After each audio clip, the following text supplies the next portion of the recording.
The fourth question is from Sohag Ahmed. Sir, please debate with David Woods or say something to him as he says lot of rubbish things about you and other Islamic scholars. This person, Sohag Ahmed, and few other Muslim brothers have been continuously asking this question that, oh, why is Dr. Zakir Naik not debating with David Woods? And they keep on asking this question several times, and I didn't think it was important, but now finally I've taken the question to give them the reason. Firstly, you have to understand that anyone that challenges a person, it's not required that you should accept the challenge. As far as you realize, there are many non-Muslims who are becoming famous just by trying to criticize a popular person. Generally, it's a general rule, whether Muslim or non-Muslim, if he criticizes a popular personality or a celebrity, that person becomes famous. This is a common thing, it's nothing new. So because of that, David Woods is one of the Christians who has spoken against me and spoken against some of the other Muslim scholars and tries to challenge them. Why I have not accepted such challenges? The reason is that first of all, we should not give publicity to such people. That is the reason I didn't want to answer this question. Then I thought of answering the question without taking the name of David Woods. If you go to David Woods' YouTube, you find that he has spoken against me, and those videos that made against me gets views more than 1 million or close to 1 million. So we are giving him free publicity.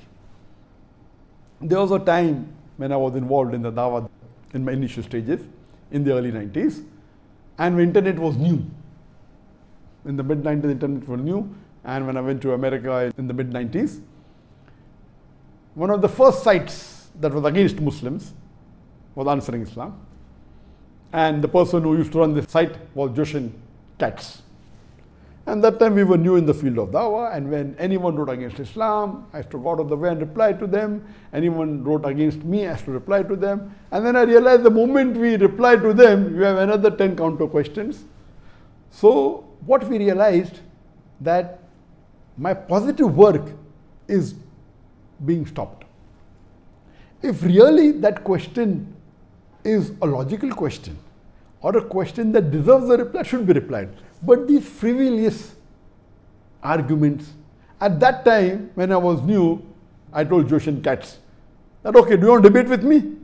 You're writing against Islam. He said, do you think I'm a fool to debate with Dr. Zakir Naik? That was his reply. So if you see in the initial stages of my Dawah in the late 90s, in the early 2000s, I had many debates. And then I realized that debating is not the best, it should be done when required. But better is to talk about, give lectures on similarities between Islam and Christianity, similarities between Islam and Hinduism. But when required, yes. And one of the best debaters in the world, you know, was Sheikh Ahmed Didat. But then we realized that there were people who started challenging me. And one such person was from USA again. I'll tell you his name. Sam Shamoon. And when I went to Chicago, I met him. He said, oh, I want to debate with you. I said, send your guru. And then I had a debate with his guru, Dr. William Campbell. And when I accepted this debate, I was called by the students of USA that Dr. William Campbell wrote a book, Quran and Bible in the Light of Science. And he took out about 30 scientific errors in the Quran. And for 8 years, no Muslim replied. So this book was doing a great damage for the Dawah of the Muslims. And no one replied, so I took up the challenge. I read the book and I went and I debated with it. And alhamdulillah, in Chicago, there were two groups among the Muslims. One group was against the debate. What is this? No one replied. And now this Zakir, who is this young man coming from India? How will he reply? So half the Muslims were against the debate and half the Muslims were for. Alhamdulillah, the debate took place in Chicago and Allah's help was there. Allah's mercy was there, and it was a very successful debate. So much so that after that, alhamdulillah, William Campbell, who got a doctorate in writing a book against Islam, mashallah, it lost its popularity. Later on, then I made a policy that after my videos started becoming popular, then I had a rule. I will only debate with those people who are popular. Then we realized that those people who are not popular started challenging to become popular. And I'll give you a very good example. You know Sheikh Ahmed Didat, he debated with Jimmy Swaggart. And Jimmy Swaggart at that time was one of the most popular televangelists. He was multiple times more popular than Sheikh Ahmad Deedat. Many people told him, don't go, he will chew you and spit you. But Alhamdulillah, Sheikh Ahmad Deedat had the help of Allah and he gave a knockout to Jimmy Swaggart. We have another example, he debated with Anis Furosh. Anis Furosh wasn't known at all. But when Anis Furosh debated with Sheikh Ahmad Deedat, Alhamdulillah, won him lock, stock and barrel, but Anis Furosh became popular. So what we realize that when you debate with someone who's popular and an unpopular person debates with a popular person, the unpopular person becomes famous overnight. So why should we make the unpopular Christian missionaries as popular? So then I had a policy that anyone who wants to debate with me should minimum have at least 2% of the audience that I have in my largest gathering. And earlier I said that anyone who can gather 10,000 people individually for a lecture, I will debate him. After that, there was a middle person who requested me to debate with Sri Ravi Shankar. And you know, Sri Ravi Shankar is one of the most famous Hindu preachers in the world. One of the most. It comes in number 1, 2 and 3. And he has a large following. He has a audience of 20,000, 50,000, alhamdulillah. I accepted the challenge and we had a debate in year 2006 in January in his hometown Bangalore. And Allah's help was that it was a very successful debate. The topic was concept of God in Hinduism and Islam in the light of sacred scriptures.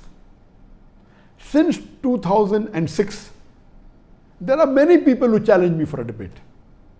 And when anyone challenges me, I say that I don't waste my time. There are hundreds of people who address large audiences. They're very popular. And my largest gathering that I have given a lecture is previously was in Kerala, then it was in Kishanganj, Bihar, where more than 1 million people attended. So 2% of 1 million is 20,000. So my criteria was I would not mind debating any non-Muslim on any topic of comparative religion as long as he can gather minimum 20,000 people for his live lecture. Not a conference. In conferences there are 20, 30 speakers. They might not have come for him particularly. So if a person gives a solo lecture and if he can get audience of 20,000 people live, not on the YouTube, not on the Facebook, 20,000 live sitting, then I don't mind debating him. And what I'm asking is not something which is difficult. There are hundreds of Hindu preachers in India who have audiences more than 20,000. There are hundreds of Christian missionaries who have audiences more than 20,000.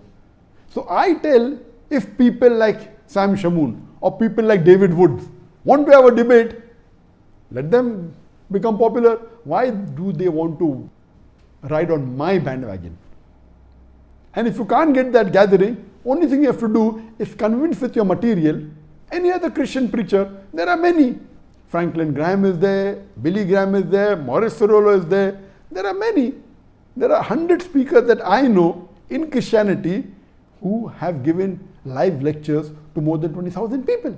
What you have to do is catch one of them and convince them that your material against me is logical and give it to them. I will have a debate with them. Why should I make you famous overnight?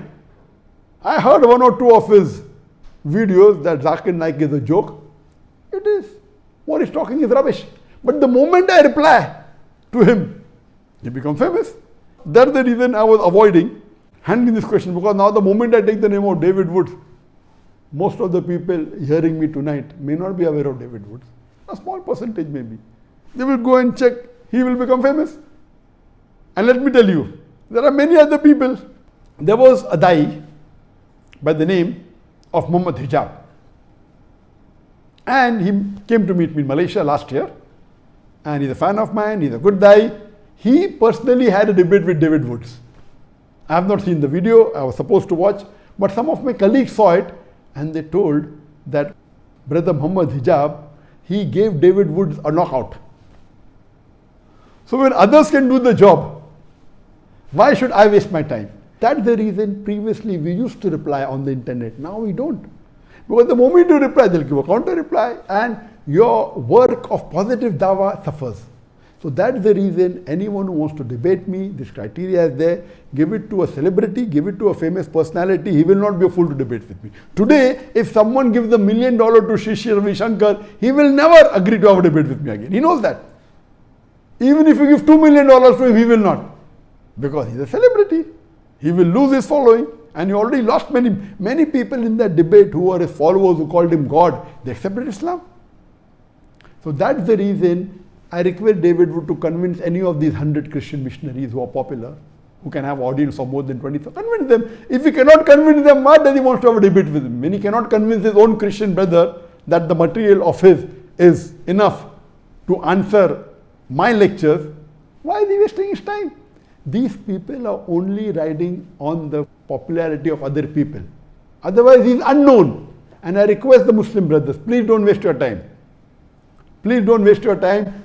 The person who asked me this question should have, in fact, known that Brother Muhammad Hijab, he had a debate with him and I already answered him. So why should you make David Wood popular?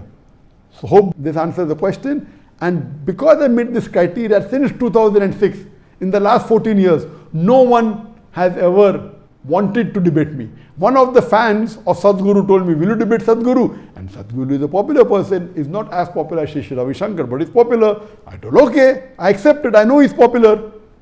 Okay, if he wants to debate with me, I'm not interested in debating him. He wants to debate, he wants to speak against Islam, wants to challenge me, I'll accept it.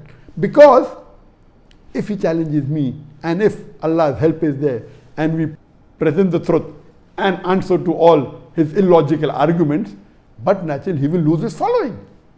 So if people like Sadhguru or someone who's popular want to challenge on any topic of Islam and comparative religion, which I deal with, I accept the challenge. Hope that answers the question.